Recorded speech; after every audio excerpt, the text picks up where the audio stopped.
Hey guys, Matt Mitrovich here, the Alternate Historian. I'm here today to introduce a new video series I like to call Unboxing Alternatives. You see, being the awesome guy that I am, I get a lot of free stuff for reviewing books. Sometimes I don't even know what's being sent to me, so it's always a surprise in what I find.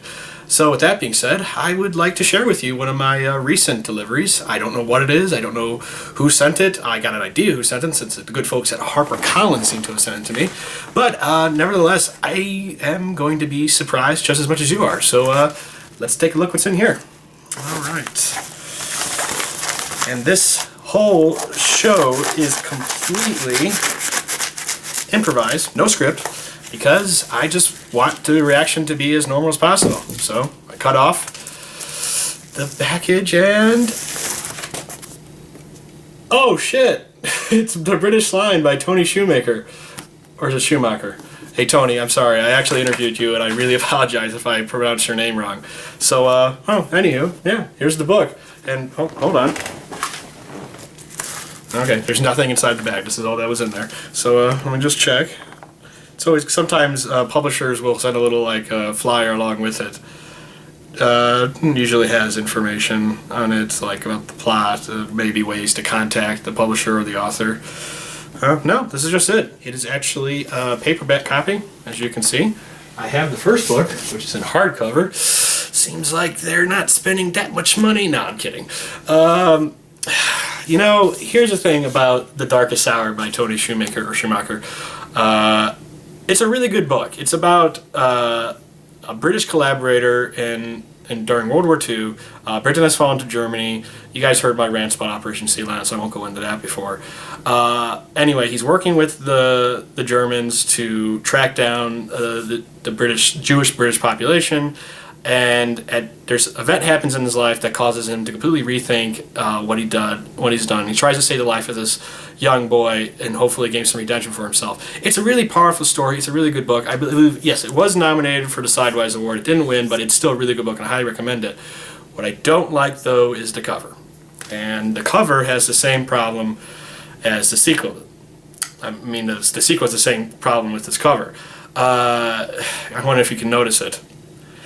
Listen, it's a good book. It's a really good book. I really recommend it, but I don't like the cover. You know, Matthew Schneider-Mayerson, again, I apologize if I get his name wrong, in his paper on alternate history, one of the reasons he gave for why alternate history was so popular is that it allows for some high concept ideas to be expressed on book covers. Thus, you can get, you know, I complain about this a little bit, like with the airships, but at the same time, you can put things on there that seem odd, such as Hitler and Churchill standing next to each other, or, you know, an airship flying over India with the British flag on it, or, you know, starships in space fighting some sort of alternate Cold War, and yada, yada, yada, yada. The problem is with these books is that I find they have a certain symbol on them that sort of draws the eyes, that sort of makes it hard to read in public. And it's also kind of lazy, because like I said, that symbol kind of naturally draws the eyes. It's hard to look at this and not have a sort of emotional reaction. And I kind of wish that more book publishers and cover artists, when doing sort of these World War II alternate histories, would try to find other ways to express it without using said symbol.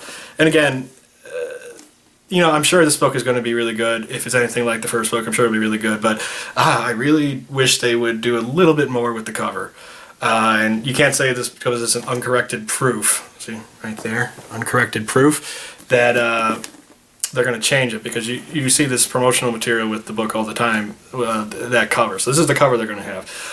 You know, I just spent a good long rant about the cover and why I don't like it, but that being said, I really enjoyed Darkest Hour. I really like talking to Tony when I interviewed him on my blog. I'll make sure to put those links in the bottom, in the show notes, as long with ways to buy the books, both of them.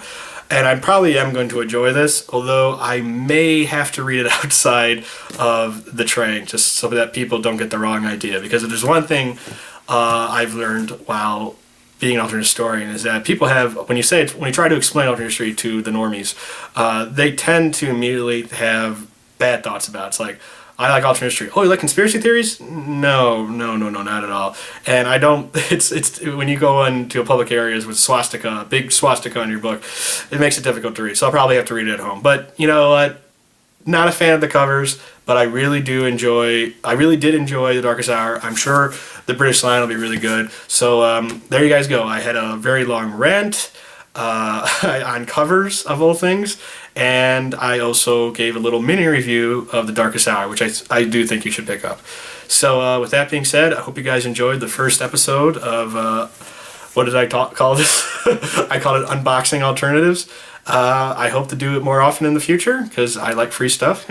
And I hope you guys enjoy seeing whatever conversation we have because of it. That being said, I'm Matt Mitchell, the alternate historian, signing off. Bye.